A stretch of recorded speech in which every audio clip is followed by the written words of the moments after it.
Shalom. Puji Tuhan, mari bersama kembali kita membuka Alkitab kita dalam kitab Efesus pasal yang kelima.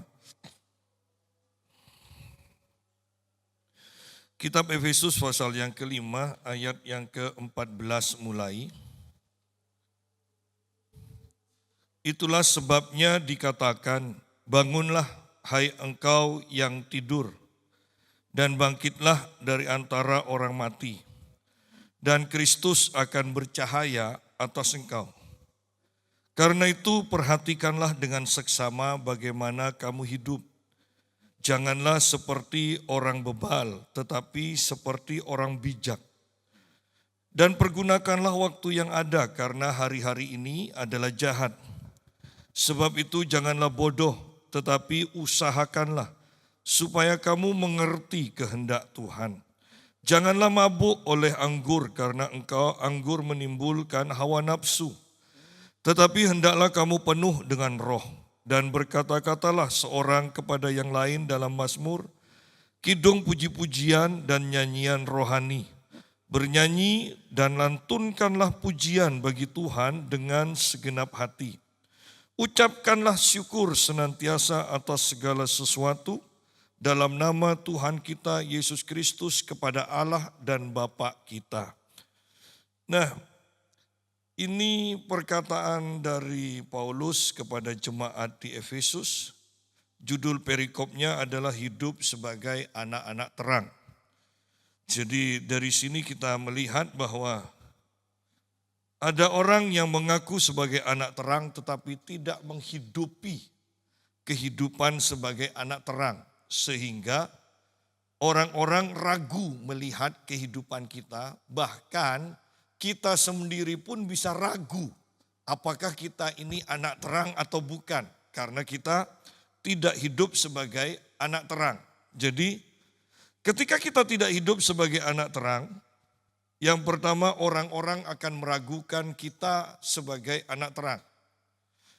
Yang kedua, kita pun akan meragukan diri kita ini sungguh-sungguh anak terang atau bukan. Katanya sudah diselamatkan, tapi perbuatannya kok tidak mencerminkan orang yang diselamatkan. Kita sendiri pun akhirnya akan ragu. Nah, di sini Paulus mengatakan begini, itulah sebabnya dikatakan, bangunlah hai engkau yang tidur dan bangkitlah dari antara orang mati. Dan Kristus akan bercahaya atas engkau. Jadi kita sudah lahir baru, iya. Tetapi di sini ada dua keadaan dikatakan tidur atau mati. Ya. Kan di sini dikatakan bangkitlah dari antara orang mati, berarti ada yang tidur dan Paulus katakan bangun dari tidurmu. Ada yang mati dan Paulus katakan bangkit dari kematianmu. Baru Kristus akan bercahaya. Kristus akan nampak melalui kehidupan kita. Nah, dari sini kita melihat bahwa dalam kehidupan kekristenan kita, kita bisa melihat apakah orang itu bangkit, ataukah orang itu mati, ataukah orang itu tidur. Dan sepertinya kok lebih banyak yang tidur dan mati daripada yang bangun dan bangkit. Karena kita pada akhirnya sering mendengar orang-orang berkata, lebih baik tidak usah ke gereja, yang penting baik. Lebih baik tidak usah penuh Roh Kudus, yang penting baik. Itu sebenarnya membicarakan orang Kristen yang mati, orang Kristen yang tidur. Sehingga Kristus tidak bercahaya, tidak nampak dalam kehidupannya.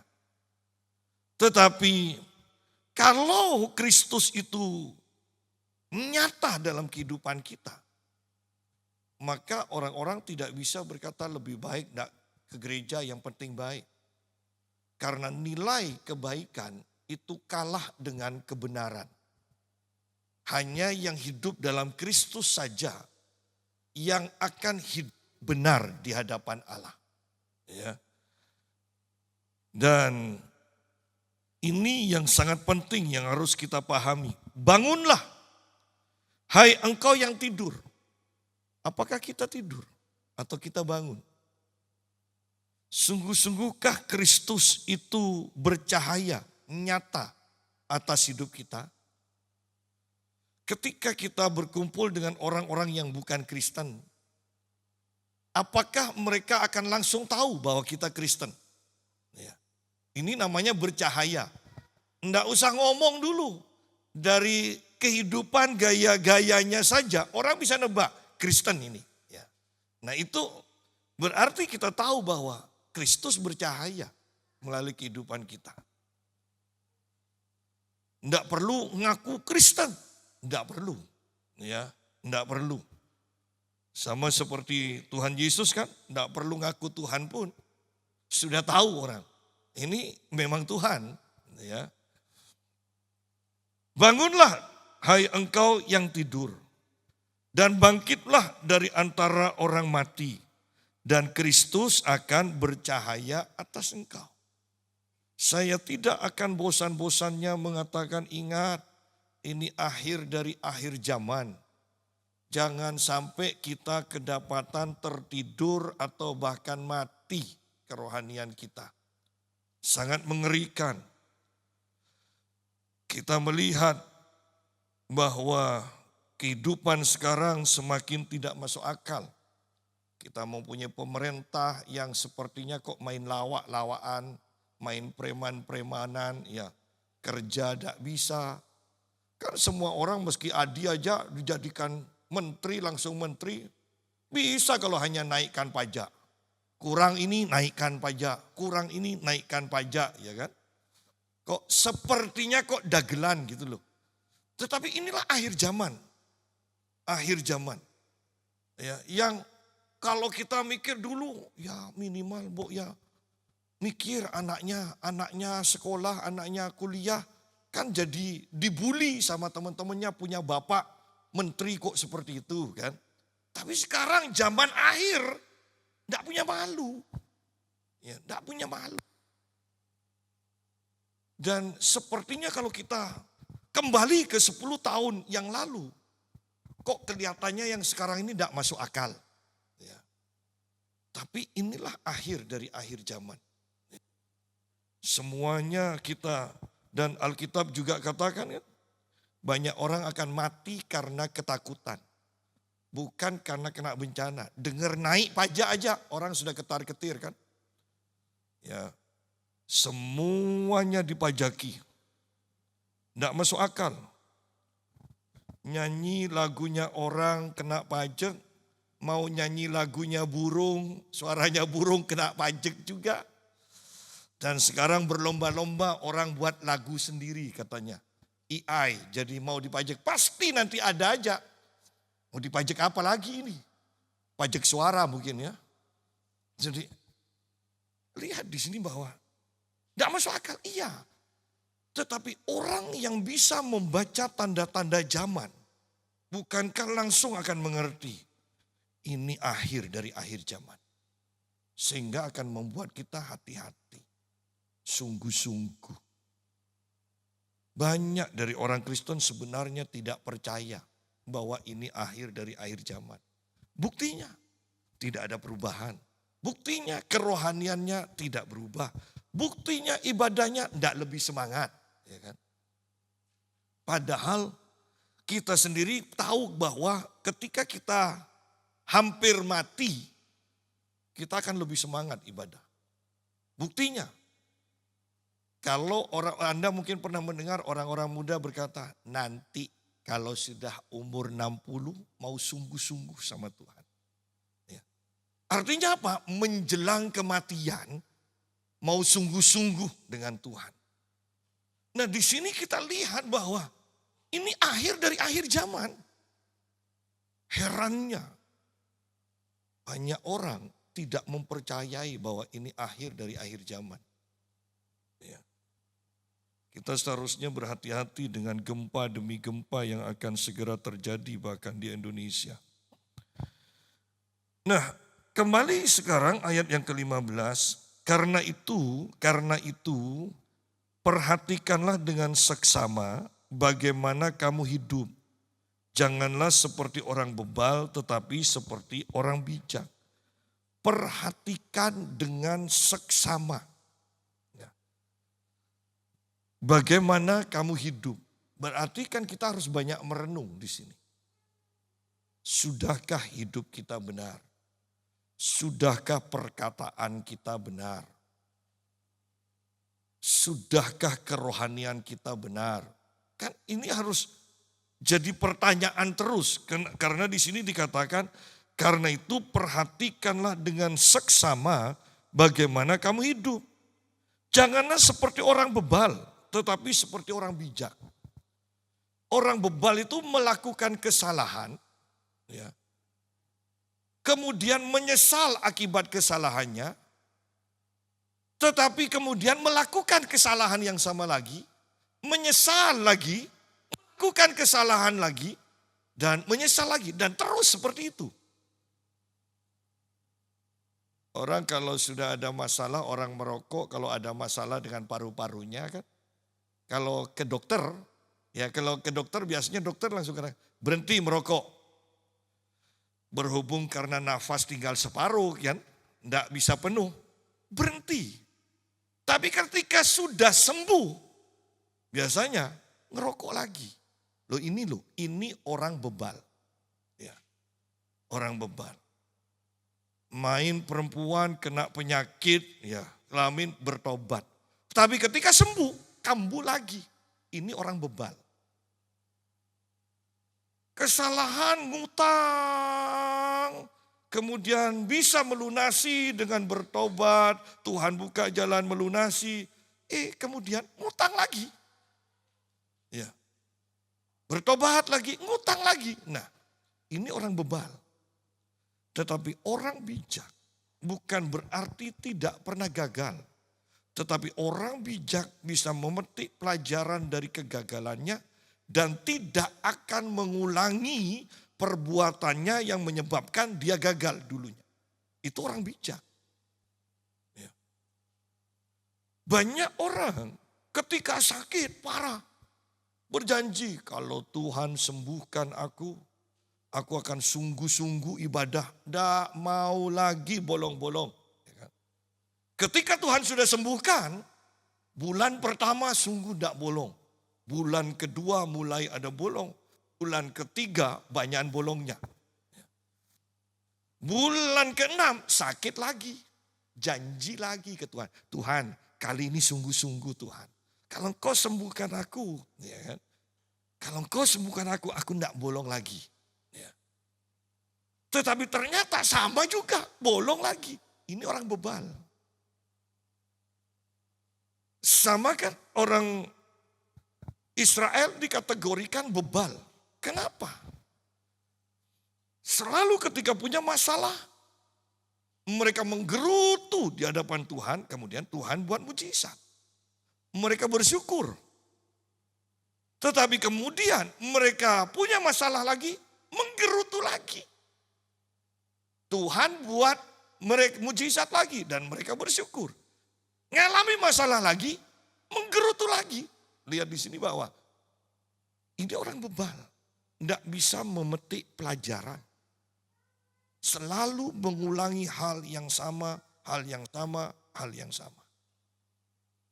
Dalam banyak hal, orang-orang bisa kedapatan bebal. Ya. Sudah tahu ini akan mengakibatkan hal yang merugikan, tapi masih dilakukan. Itu bebal. Ya. Karena itu perhatikanlah dengan seksama. Perhatikan dengan seksama. Di bidang mana kita pernah melakukan kesalahan, jangan diulang lagi.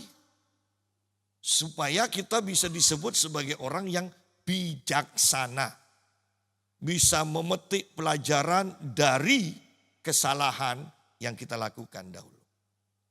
Kalau kesalahan yang sama diulang, bebal. Kristus tidak bercahaya atas hidup kita. Kita secara khusus dikatakan bebal, secara umum kita dikategorikan orang Kristen yang tidur atau orang Kristen yang mati. Karena namanya bebal selalu mengulangi hal yang sama. Kita tidak bisa sampai kepada dibaharui setiap hari kan. Selalu hanya masalahnya tetap itu aja. Berkutat di itu aja. Ya.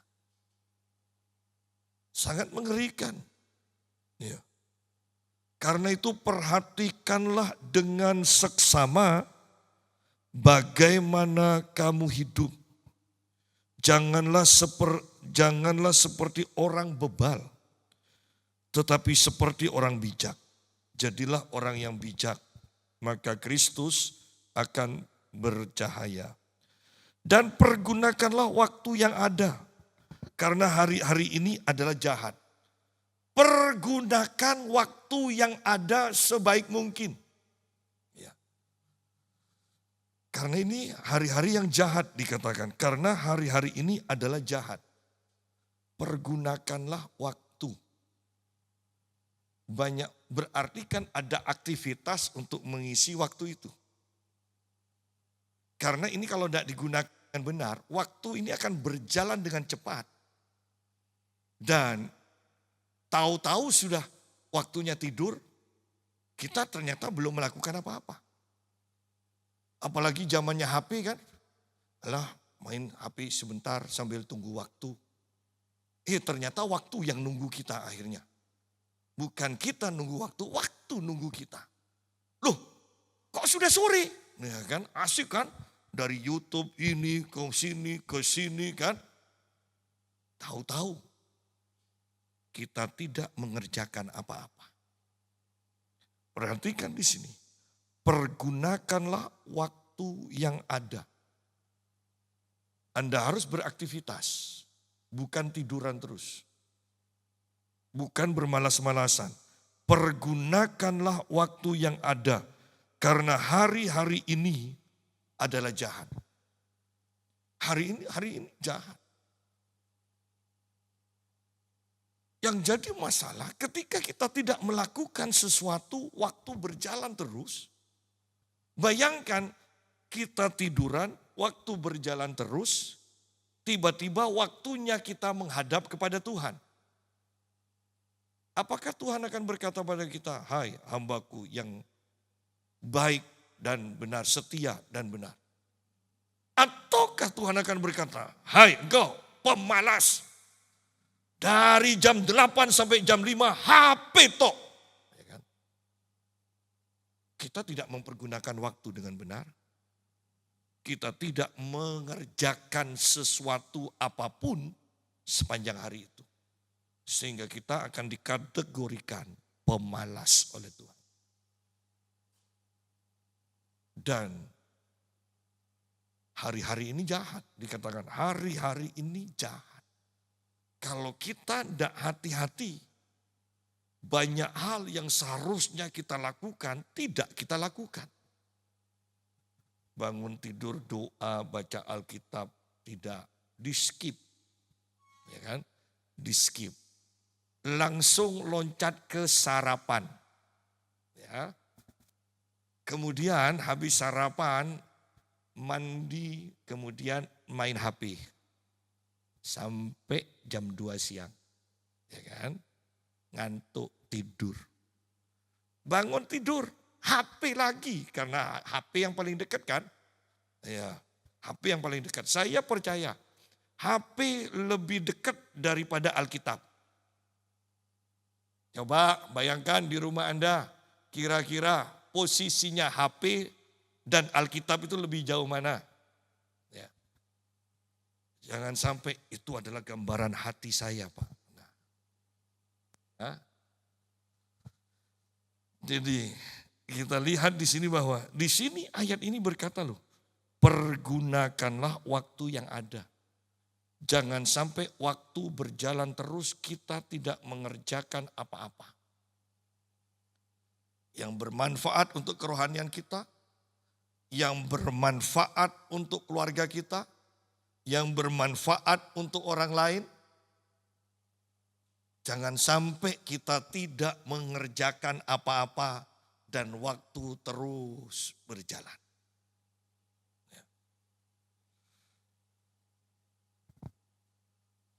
Inginnya Pak, inginnya semuanya dikerjakan. Tidak tahu ya, waktu kok begitu cepat. Ya sudahlah putusi, iya waktunya memang waktu yang jahat gitu loh. Ya. Kita sendiri yang harus hati-hati. Pergunakanlah waktu yang ada. Karena hari-hari ini adalah jahat. Kita kadang melakukan hal yang tidak perlu. Bahkan kadang tidak melakukan apa-apa. Lebih parah lagi, memilih yang salah, memilih dan menganggap yang seharusnya bukan prioritas, kita prioritaskan. Ya. Bahwa ketika kita berbicara kasih mula-mula, itu sebenarnya berbicara siapa yang kita prioritaskan. Itu kasih mula-mula. Kasih mula-mula memprioritaskan Tuhan.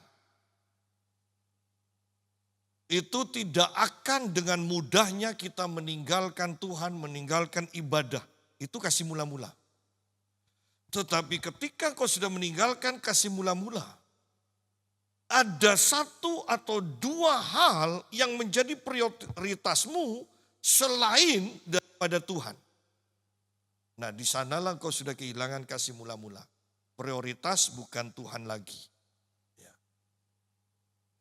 Dan kembali kepada ayat yang ke-15 di sini, kalau kita tidak memperhatikan hidup kita dengan seksama, begitu mudahnya kita akan digeser dari kasih mula-mula kepada hal-hal yang lain. Kalau kita tidak memperhatikan dengan seksama. Itulah gunanya kita itu, Alkitab katakan, pilihlah, milikilah pasangan yang seimbang, yang seiman. Ya. Supaya kalau kita agak miring sedikit, pasangan kita akan mengingatkan. Ya. Ingat, yang seiman itu bukan hanya bicara soal Kristen, sama-sama Kristen. Bukan. Yang pasti sama-sama Kristen, iya. Tetapi imannya sama apa enggak? Kalau Kristen, ya, yang suami percaya perpuluhan, yang istri tidak percaya perpuluhan. Berarti imannya kan enggak sama kan? Sama-sama Kristen. Tapi kalau suami percaya bahwa kita harus berdoa minimal 1 jam. Yang istri mengatakan, alah sebelum kita doa aja Tuhan sudah tahu kok apa gunanya doa. Loh, imannya tidak sama. Imannya tidak sama. Yang satu mengatakan, sudah yang penting ngalah nanti Tuhan yang akan hakimi. Yang lain mengatakan, kok enak. Kalau tidak salah, tak lawan. Ya. Yang penting tidak berbuat salah dulu. Imannya beda. Sama-sama Kristen, iya. Tapi imannya beda. Anda akan tengkar terus. Tapi kalau imanmu sama, engkau akan saling memperhatikan dengan seksama. Sehingga engkau bisa menegur, mengarahkan, mengingatkan. Ya. Jadi ingat, yang seiman bukan seagama, ya, yang seiman. Karena seagama bisa-bisa imannya, tingkatan imannya beda. Ya. Bayangkan kalau tidak sama itu. Istri mau ngasih seseorang, aduh kasihan mau ngontrak rumah. Saya sumbang aja lah 2 juta. Apa 2 juta? Nah, kan? Yang pasangannya katakan, 200 saja kebanyakan kok 2 juta. Ya kan? Kenapa imannya tidak sama. Tidak sama. Dulu ada yang mau nyumbang. Gereja ini sudah. Si suami katakan, AC semuanya saya. Tidak dapat sampai seminggu itu berubah. Istrinya tidak setuju rupanya. Salah. Bukan semuanya, hanya satu katanya. Ya, beda jauh. Perhatikan, karena iman yang dipercayai beda. Bisa seagama, iya. Tapi tidak seiman. Ya. Betapa pentingnya kita itu mempunyai pasangan yang seiman. Itu akan sama-sama, Anda akan bersama-sama naik iman. Ya. Perhatikanlah dengan seksama bagaimana kamu hidup. Tempat ke ayat yang ke-17. Sebab itu, janganlah bodoh. Tetapi usahakanlah supaya kamu mengerti kehendak Tuhan. Berarti orang mau sejenius apapun, kalau tidak mengerti kehendak Tuhan, itu dikategorikan bodoh sama Tuhan. Ingat, karena penilaian Tuhan berbeda dengan penilaian manusia. Bahkan ketika orang-orang mengatakan kepada satu jemaat Laodikia, bahwa mereka kaya dan semakin memperkaya diri mereka. Orang-orang kata, wow hebat, diberkati, kaya, semakin kaya. Tapi di hadapan Tuhan, Tuhan katakan, engkau bodoh, engkau tidak tahu kalau engkau itu miskin, melarat, telanjang, buta, dikatakan. Ternyata penilaian manusia dan penilaian Tuhan beda. Kalau kita kan pokoknya anak-anak kita atau orang yang kita kenal. Setiap ujian sekolah, kuliah, 10, pinter. Tetapi Tuhan katakan, kalau tidak mengerti kehendak Allah, bodoh. Karena sepinter apapun, engkau sedang menuju kepada kematian. Bahkan sudah tahu berjalan menuju kematian, tidak sadar juga. Bahwa jalan yang ditempuhnya akan membahayakan dia. Tidak sadar, bukankah itu sangat bodoh? Ya. Kita aja jalan, kalau tidak nyampe-nyampe kemudian sudah tidak ada bis, ya kan? Kan kita sudah, dulu kalau bergurau, benar apa enggak ya jalan ini, kata Pak Eko. Sudahlah, pokok masih ada bis berarti benar. Ya. Kemudian jalan terus, loh kok semakin enggak pernah nyalip bis, enggak pernah disalip bis. Duh, keliru kelihatannya Pak Yusa. Dan tanya-tanya ternyata keliru juga. Ya. Nah, jalan saja kita bisa memperkirakan. Ya, ini jalan yang benar atau sudah tersesat kita. Bayangkan orang sejenius apapun, tetapi mereka sedang berjalan menuju kepada kematian. Dan mereka tidak sadar, mereka sedang menuju semakin salah. Bagaimana bisa dikategorikan pandai, pintar? Jelas Tuhan benar di sini dikatakan. Sebab itu janganlah bodoh. Supaya tidak bodoh bagaimana? Usahakan supaya mengerti kehendak Tuhan. Kalau kita tidak mengerti kehendak Tuhan, kita dikategorikan orang bodoh kok. Dan tidak ada orang yang mau dikatakan bodoh. Ya kan? Kita tidak akan pernah berteman dengan orang yang mengatakan kita bodoh. Apalagi kan zaman motivator kan, yang motivasi kan. Sudah kelihatan bodoh sekali, masih aja. Dan dikatakan, iya memang belum pinter. Padahal belum pinter sama bodoh itu sama loh. Ya.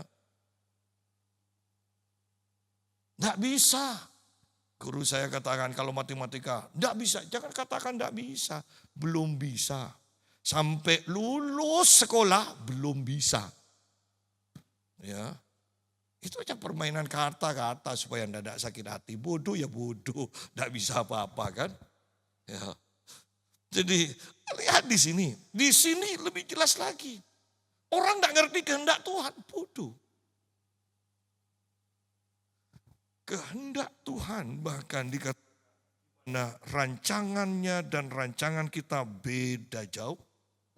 Jalannya dengan jalan kita beda jauh.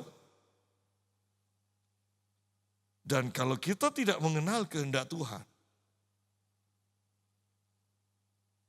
kita akan mengalami celaka di masa depan. Bagaimana mengerti kehendak Tuhan? Paling gampang, baca Alkitab, pelajari Alkitab. Itu aja.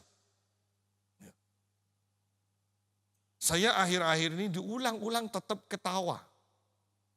Ada satu selain Edis itu mata pisau.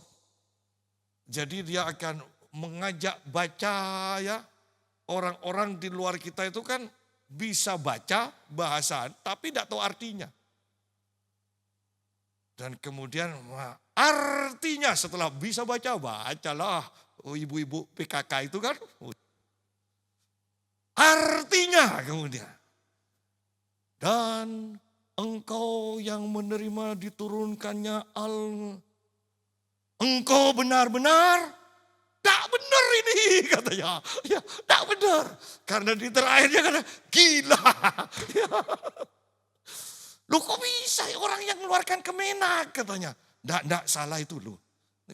Saya senang dengar itu, lihat itu ketawa lagi. Ya. Orang tidak ngerti artinya. Bodoh. Di sini sama juga. Tidak ngerti kehendak Tuhan. Bagaimana bisa ngerti kehendak Tuhan kalau kita tidak pernah membaca firman Tuhan? Pak, tapi saya ke gereja. Ke gereja kebanyakan sekarang pendeta itu hanya comot satu ayat. Kemudian diberikan sebagai kata-kata motivasi, beri kesaksian, kemudian selesai. Anda tidak bisa mendengarkan firman Tuhan dengan gaya topikal. Mengapa kita tidak disembuhkan, kemudian cari ayat-ayatnya semua. Tidak bisa nyampaikan firman seperti itu. Itu nanti akan comot satu ayat, padahal tidak ada hubungannya. Tetap gaya penyampaian firman Allah yang sudah dinubuatkan 20 tahunan, yang 30 tahunan yang lalu. Memang sudah berkata, gaya yang akan dipakai Tuhan adalah gaya ekspositori. Artinya memaparkan ayat demi ayat. Supaya jemaat itu ngerti. Nah di sini, kalau kita ingin mengerti kehendak Tuhan, Anda sendiri harus baca. Penting membaca Alkitab itu secara teratur. Kejadian, Keluaran, baca secara berurutan. Pak, tapi kan kita ingin ada yang disenangi. Oh iya, kalau Anda ada yang disenangi mau dibaca berulang-ulang. Nanti misalnya pagi secara berurutan, siang silakan baca yang Anda sukai. Ya. Tapi berurutan itu harus. Ya.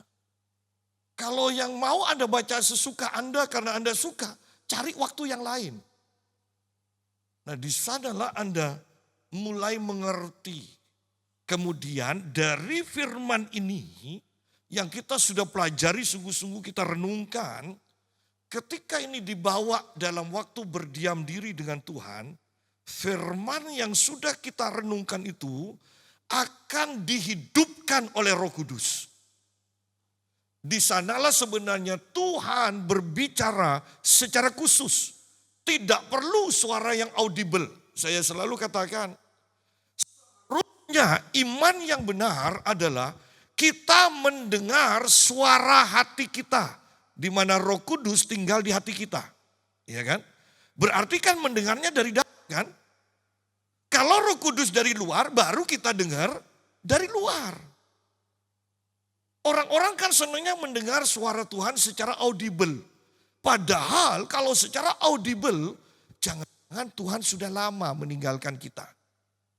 Ya. Jadi hati-hati di sini. Ya. Hati-hati. Kalau kita punya teman main sepak bola, senangnya suara yang keras, teriak-teriak. Oper sini, oi, oi. Tapi kalau suami istri, main mata aja sudah tahu ada tamu kan, lewat istrinya, kedip mata suaminya, oh tahu sediakan buatkan minuman, kan gitu kan. Nggak usah teriak kan di hadapan tamu. Jadi, ma sediakan teh. Nah, kan enggak perlu kan seperti itu. Ya, karena saling mengenal. Demikian pula kalau kita semakin intim dengan Tuhan, kita akan ngerti kok suara Tuhan yang berbisik di hati kita.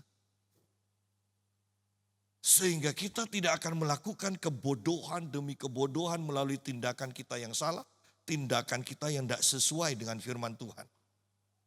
Ya. Betapa banyaknya orang sekarang lagi kebingungan. Tidak mengerti kehendak Tuhan. Ya. Orang-orang bingung. Bahasa roh dari Tuhan, sungguh-sungguh dari Tuhan atau dari setan. Perpuluhan sungguh-sungguh sudah ditiadakan atau masih tetap berlaku. Apalagi sekarang. Semuanya tato boleh apa enggak. Ya. Semuanya diragukan. Kenapa? Karena mereka tidak mengerti firman Tuhan. Mereka tidak mengerti. Beberapa orang bertanya, bela diri boleh apa enggak? Saya katakan, saya ikut karate dulu. Berarti kalau tentara itu ya apa Pak? Kalau Kristen, masa enggak boleh latihan? Ya jawab sendiri, tetapi yang saya mau katakan, ketika saya ikut karate, sebelum latihan, kita itu sudah berlutut, kemudian pelatihnya akan katakan begini, kosongkan pikiran. Nah ini loh yang bahaya, karena kita tidak pernah diajarkan untuk mengosongkan pikiran loh oleh firman Tuhan. Yang diajarkan isi pikiranmu, renungkan firman Tuhan. Itu loh, bukan mengosongkan pikiran. Ketika kita mengosongkan pikiran, setan masuk. Berapa banyak bahkan pelayan-pelayan Tuhan, ibu-ibu terutama latihan yoga. Ya kan? Jelas-jelas yang membuat, yang menciptakan yoga itu adalah orang Hindu.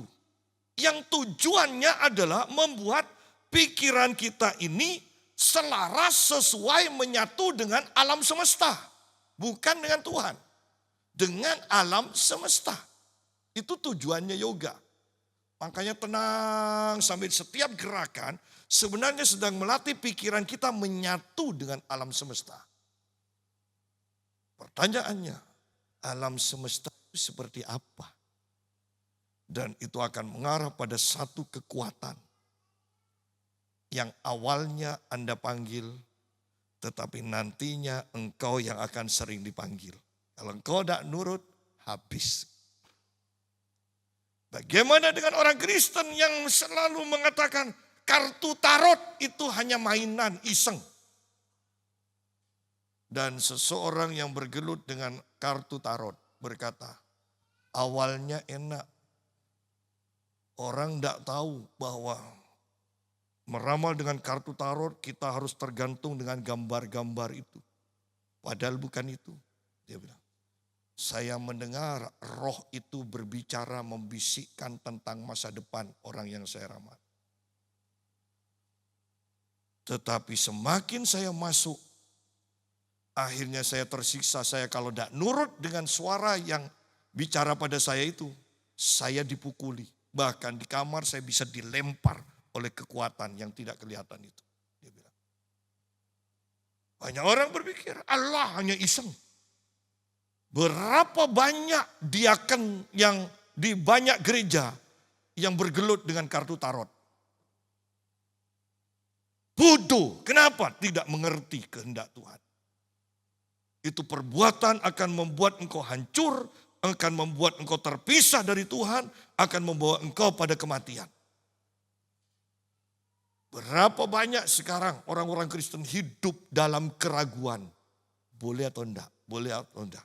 Kalau Anda membiasakan diri beribadah dengan benar, merenungkan firman Tuhan, pasti ada kesaksian batin yang akan membuat engkau teguh. Engkau tidak akan mudah untuk bimbang. Sebab itu janganlah bodoh, jangan bodoh. Tetapi usahakanlah supaya kamu mengerti kehendak Tuhan. Mengerti kehendak Tuhan.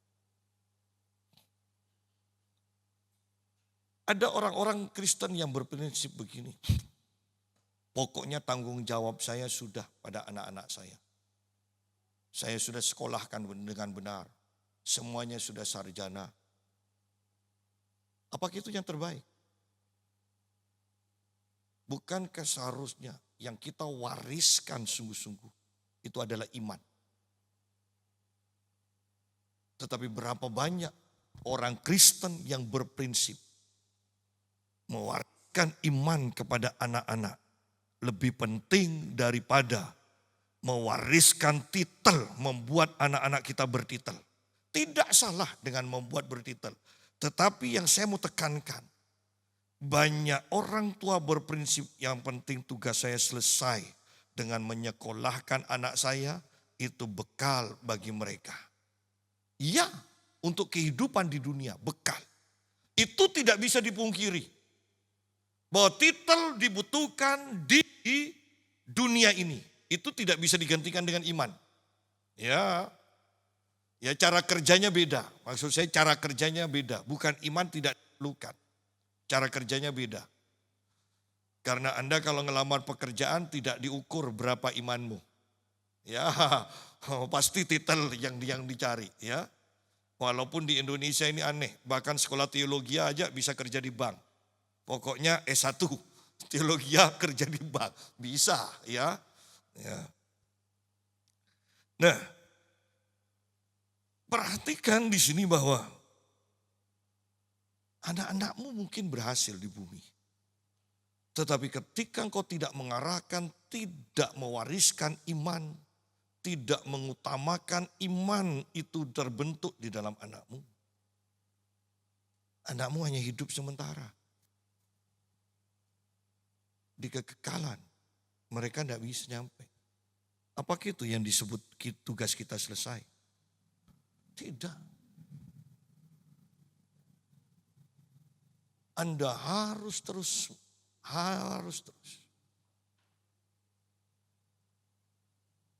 Bahkan saya, istri saya,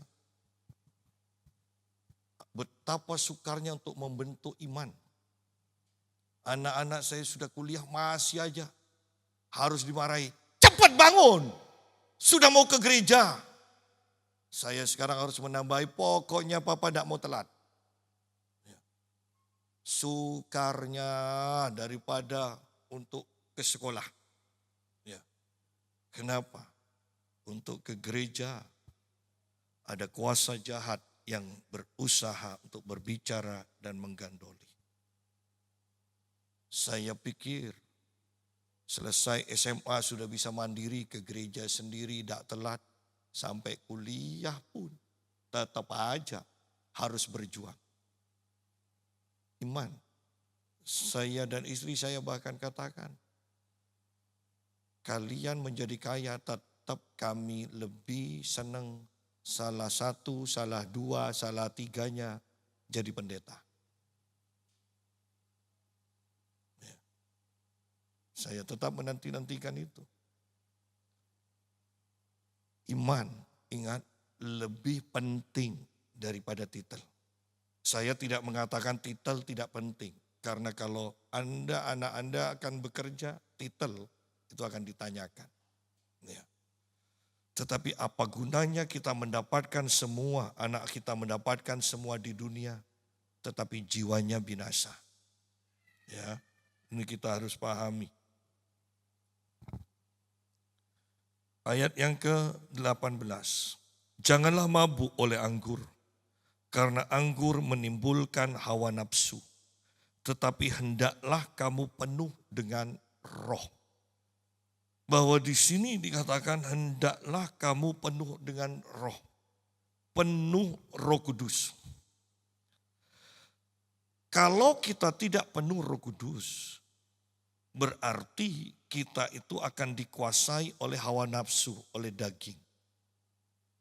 Kitab Roma pasal 8, kitab Galatia selalu mengatakan bahwa keinginan daging bertentangan dengan keinginan roh.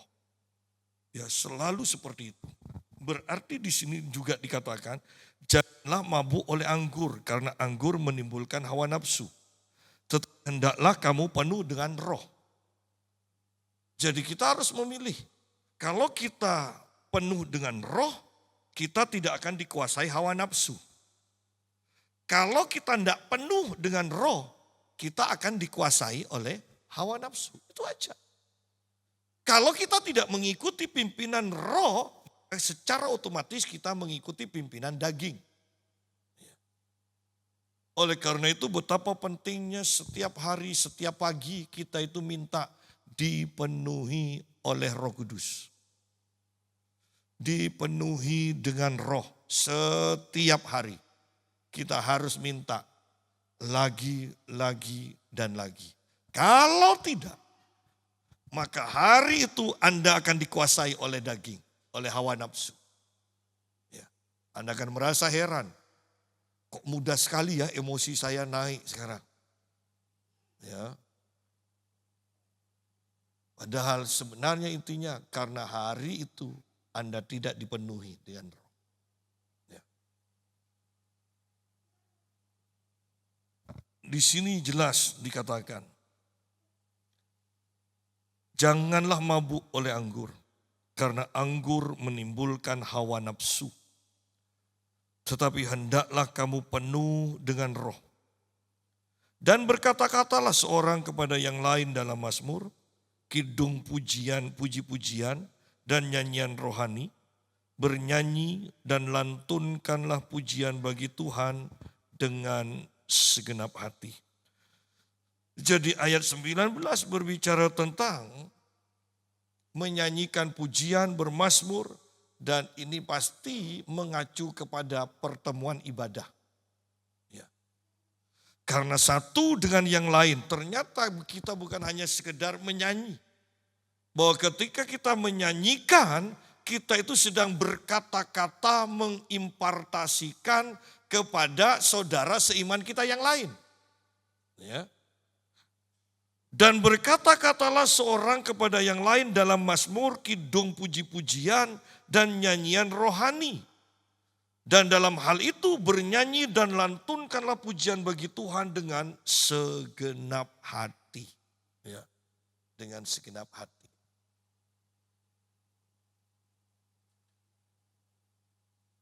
Ada orang yang nyanyi hanya sekedarnya.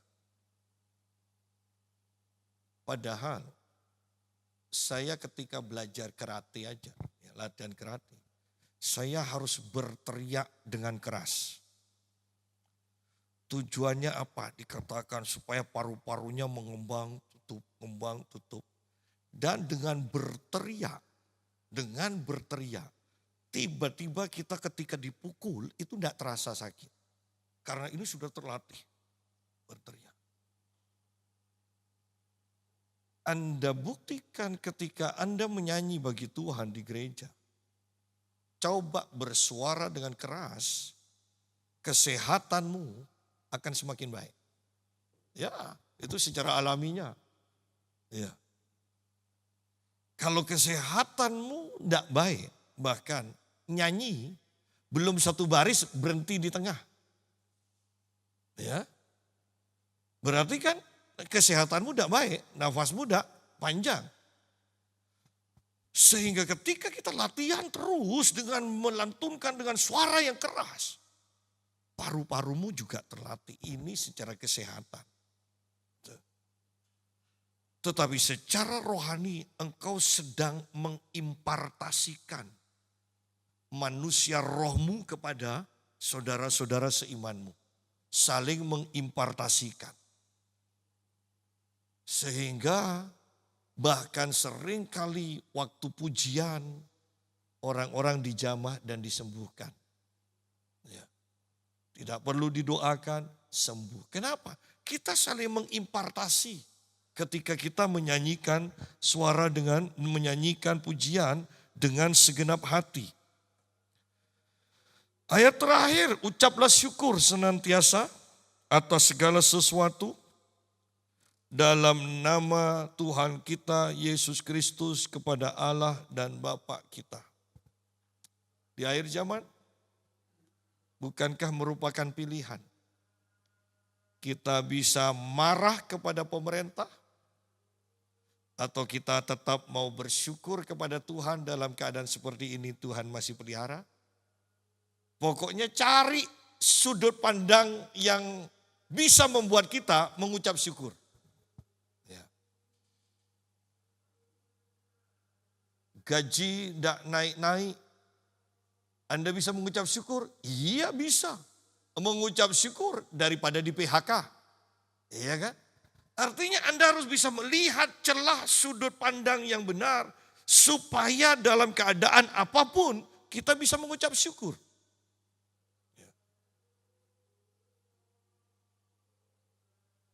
Naik call, kecelakaan, lainnya mati, kita hidup. Kan mengucap syukur walaupun terhambat atau terlambat gara-gara kecelakaan itu. Tapi kan bisa bersyukur. Apapun, cari sudut pandang yang benar supaya kita bisa mengucap syukur. Karena di akhir zaman ini akan sangat mudah dan sering kita terpancing untuk menggerutu. Untuk melampiaskan kemarahan, melampiaskan kekecewaan daripada bersyukur. Ya. Oleh karena itu firman ini berkata, ucaplah syukur senantiasa atas segala sesuatu dalam nama Tuhan kita Yesus Kristus kepada Allah dan Bapa kita. Dan pada akhirnya, kembali saya mau katakan, bangunlah hai engkau yang tidur, dan bangkitlah dari antara orang mati, dan Kristus akan bercahaya atas engkau. Mari kita sungguh-sungguh harus lebih giat untuk menyatakan Kristus dalam kehidupan kita atau melalui kehidupan kita. Tuhan memberkati.